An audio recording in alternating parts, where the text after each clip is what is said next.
मैं कहना चाहता हूं कि जिन भारत विरोधी और आतंकी संगठनों ने भारत माता के मस्तक पर हमला करके कई परिवारों के सिंदूर मिटाए थे, उन्हें भारतीय सेना ने ऑपरेशन सिंदूर के माध्यम से इंसाफ दिलाने का काम किया है।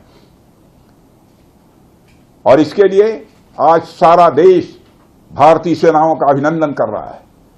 ऑपरेशन सिंदूर सिर्फ एक सैन्य कार्रवाई भर नहीं है, बल्कि भारत की राजनैतिक, सामाजिक और सामरिक इच्छा शक्ति का प्रतीक है। यह ऑपरेशन आतंकवाद के खिलाफ भारत की दृढ़ इच्छा शक्ति का और सैन्य शक्ति की क्षमता और संकल्प शक्ति का भी प्रदर्शन है। हमने दिखाया है, भारत आतंकवाद के खिलाफ जब भी कोई कार्रवाई करेगा तो आतंकवादियों और उनके आकाओं के लिए सरहद पार की जमीन भी सुरक्षित नहीं रहेगी।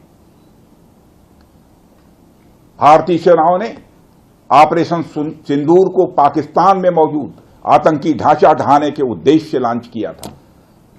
हमने उनके आम नागरिकों को कभी निशाना नहीं बनाया था, मगर पाकिस्तान ने न केवल भारत के नागरिक इलाकों को निशाना बनाया, बल्कि मंदिर, गुरुद्वारा, गिरजाघर पर भी हमले करने का प्रयास किया। भारतीय सेना ने शौर्य और पराक्रम के साथ साथ संयम का भी परिचय देते हुए पाकिस्तान के अन्य ठिकानों पर भी प्रहार करके करारा जवाब दिया है। हमने केवल सीमा से सटे सैन्य ठिकानों पर ही नहीं कार्रवाई की, बल्कि भारत की सेनाओं की धमक उस रावलपिंडी तक सुनी गई जहां पाकिस्तानी फौज का हेडक्वार्टर मौजूद है। मित्रों, भारत में आतंकवादी घटनाएं करने और कराने का क्या अंजाम होता है, यह पूरे विश्व ने उरी की घटना के बाद देखा, जब हमारी सेना ने पाकिस्तान में घुसकर सर्जिकल स्ट्राइक की। पुलवामा के बाद देखा, जब बालाकोट पर एयर स्ट्राइक की गई, और अब पहलगाम की घटना के बाद दुनिया देख रही है कि जब भारत ने पाकिस्तान के भीतर घुसकर मल्टीपल स्ट्राइक्स की हैं।